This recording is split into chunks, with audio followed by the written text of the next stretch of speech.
Greetings, fnma and fnma warriors. So, another subject that is around, uh, talked around Fannie Mae and Freddie Mac, it is dilution. So, let's talk a little about that. Is it possible, is it probable that Fannie Mae and Freddie Mac are diluted? Some say that it will be diluted by warrants because the government owns 80% of the warrant they have the warrants in the amount of 80% of the stocks. So that is one. The other one is that somebody suggests that senior preferred shares will be converted. Let me first deal with the senior preferred shares. Senior preferred shares are first and foremost non-convertible shares. Period. So they cannot be converted into common stock. That is number one. Number two, practically they are paid off. The government and treasury received the money from Fannie Mae and Freddie Mac in the amount of $350 billion. So what happened?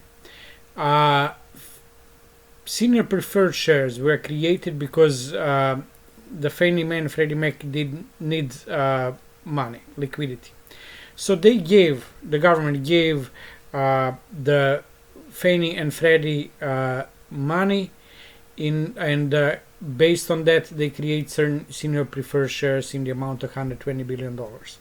The deal with that is that Fannie and Freddie were supposed to pay 10% as to return to the dividend to the return to for those shares. So during years, couple of years, so it was created, let's say in 2008. For a couple of years, Fannie Mae and Freddie Mac returned all the money. Not to return all the money. They returned so they borrowed $120 billion. They returned $350 billion. And that money is received by the treasury, but it was not accounted. So they just get the money, but they never said, okay, and they have the receipts, okay, it's received, but it was never accounted for what. The money from those, from that network sweep actually went to fund the Obamacare, but that is different. So they actually stole the money from Fannie Mae and Freddie Mac. So those shares, senior preferred shares, are practically paid off. We borrow $120 billion, return $350 billion. Deal done. That is on one side. On the other side, they're non-convertible. So they cannot be converted into something else like common shares. So that dilution of certain preferred shares is out of the way. The next question is warrants. Warrants are basically, they created the warrants at the same time where they created senior preferred shares. But what happened in last year? There was a Lambert suit that some of the shareholders of the Freddie Mac and junior preferred shares sued the government, and they because of the breach of the contract. So the conclusion, and it was jury verdict, and it was still not applied because the government and FHFA appealed for that. So right now they appealed twice, and the last moment when they can appeal and cannot appeal anymore is February. On the appeal, on the judgment, it says that government cannot deal with itself.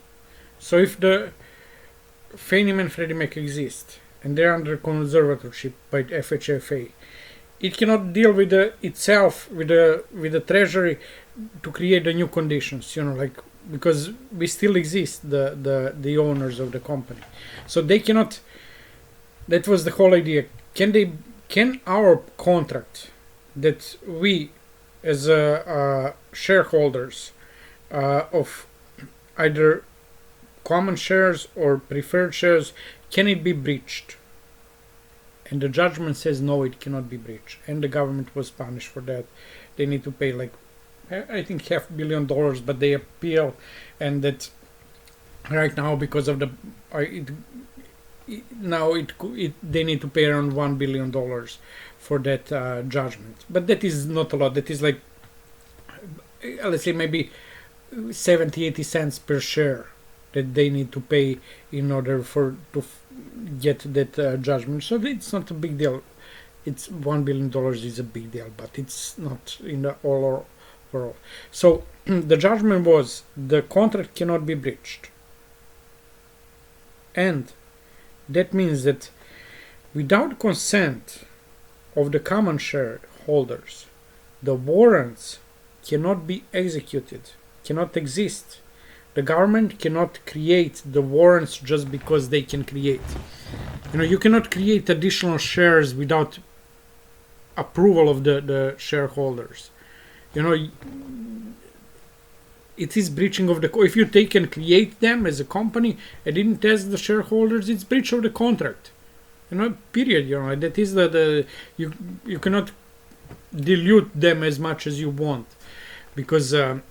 So yeah, that is the big deal, and the government don't have rights to create and own warrants. So what does all mean? That all means the amount of the shares that are on the market currently floating, that is like 1.2 billion shares for Fannie Mae and 1.877 or 8 billion shares for Freddie Mac, are current and only float that will exist.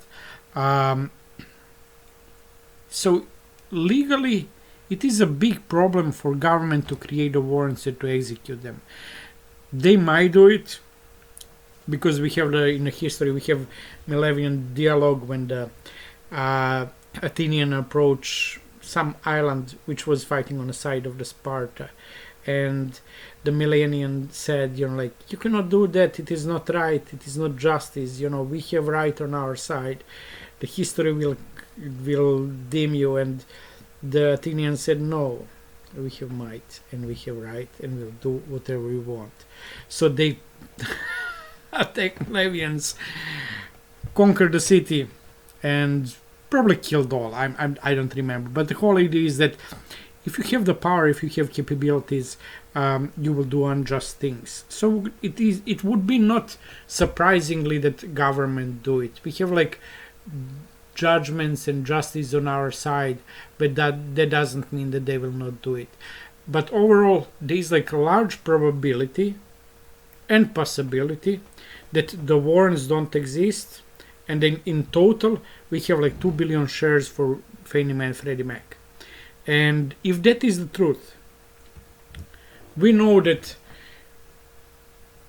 Fannie Mae and Freddie Mac are in reality $1 trillion company. Nobody can tell me that Fannie Mae and Freddie Mac, that owns every second house, the promissory note of every second house in US, and every family needs to pay like, every second family needs to pay like $500 for Fannie Mae and Freddie Mac.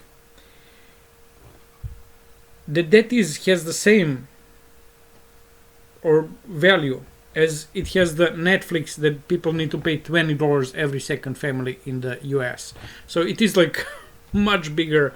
And Fannie Mae is growth company. We're expanding the market, new mortgages, 50-year mortgage. We expand to the other countries, Argentina, and on top of that, we are basically fintech company because of the fintech.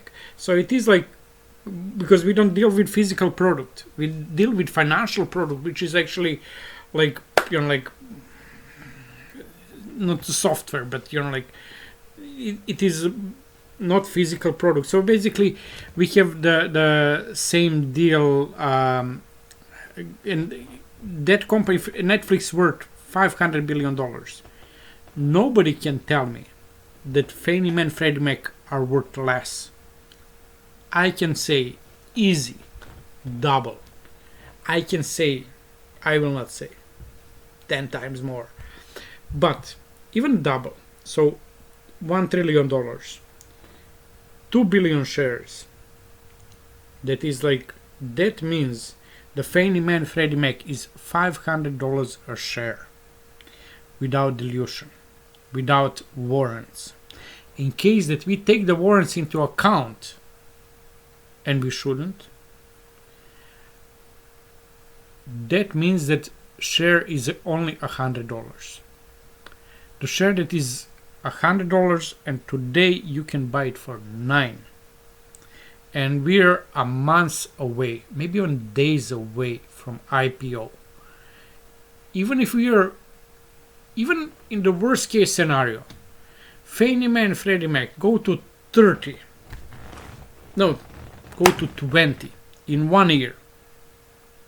That is 2x. Is it reality that Fannie Mae and Freddie Mac go to 20 after 1 year?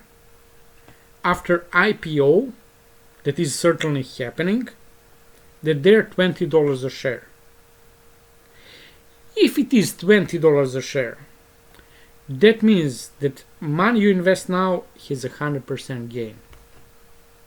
Warren Buffett and Peter Lynch don't have that return.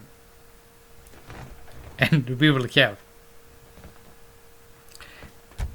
Greetings, my fellow Fannie Mae and Freddie Mac warriors.